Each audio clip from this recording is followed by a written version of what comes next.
you know, simply. Fellini worked on Casanova Memoir, which is a very classical book. And in the same time, a few years later, he worked about La Voce della Luna, which was, you know, the last book just came out. He realized the film 1 year later. So they had, let's say, complicated relationship with literature. And I said also, the main point to me is not how these authors they worked realizing films inspired by literary works by novels, but in my idea is that they had their own literary personality. You know. Today, for instance, a few weeks ago, I went to the cinema in Italy, and I've seen a film which is inspired by a book. And the book was out 2 or 3 years ago. It's La Solitudine dei Numeri Primi. The title is rather complicated to translate. It is the loneliness of the numbers primi. I don't know because it's mathematics, so I'm not good in that. And the book was quite nice, I must say. It was a literary debut of a very young author, 24 years old, Paolo Giordano. And when this book was out, I received this book by his publishing house.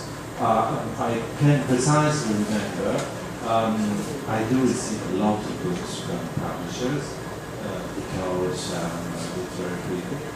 And so I was going to Florence. I was living in Milan at the time, and that day I had to take a train to Florence. From Milan to Florence, it's about 2 hours and a half, more or less. And I decided to keep with myself this book, which is a very big book. I thought I will start it, and if it's rubbish, I will leave it in the train.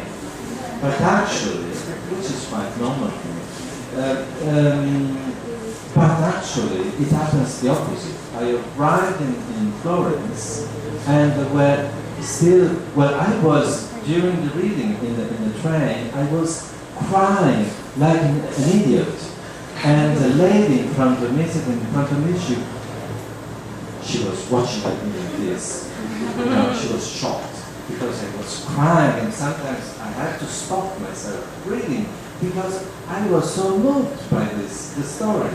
And when I arrived, I didn't finish the book. There were possibly 50 pages more. I did spend that weekend in the house of a friend of mine who was an actor in Florence, and I arrived. I took a taxi in the Florence station. I arrived in Sandro apartment. I rang the bell, and he opened the door, and I said, "Sorry, Sandro, which is my room? I have to finish this book. I'm sorry, I will tell you later." And believe me, I did it. I was locked in my room just because I couldn't stop reading, you know. The book was so good, so fucking good. And I was really impressed because the author was completely unknown. He was 24, you know, lucky him, obviously. After that, the book received an enormous success in the Italian audience. We sold something 2 million copies, I'd say, more or less. He won the Strega Prize again.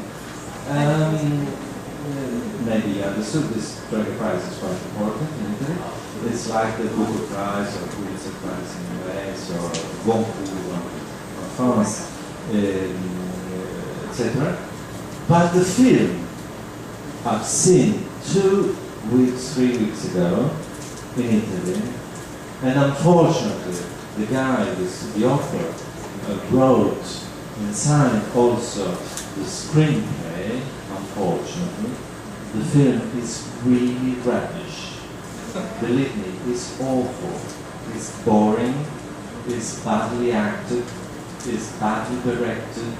You know, it's simply, I can't suggest you to go on and watch this film and see this film. So, you know, the relationship between these two arts, these two languages, is rather complicated. You know, from a very good book, they made an awful film, and this is quite normal, I must say. You know, usually, this is the proportion, let's say.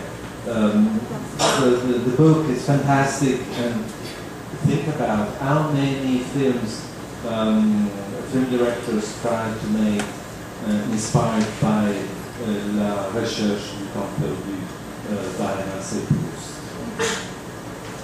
which is one of the most beautiful, I think, novels in the world. I've seen at least 2 or 3, and they were awful, embarrassing, superficial. You know, when a book is really, really good, it's difficult to make a very good film.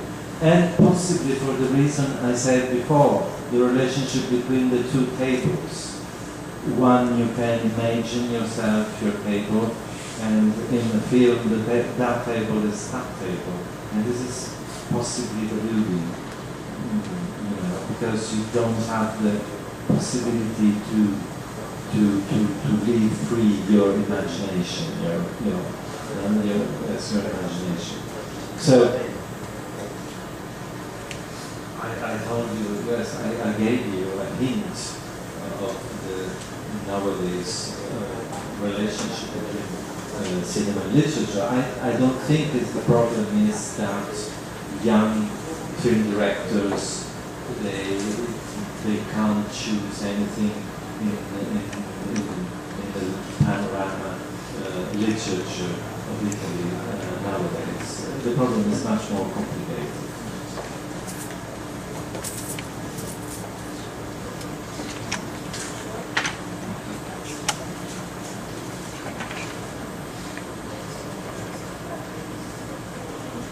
May I ask a question? I'm Mario. I'm an independent filmmaker. I've been one of the beneficiaries of workshops conducted by the German Cultural Center and then the French Embassy. The Germans take pride in experimental film as their art, and the French claim film itself to be theirs, to be their art. And my question would be,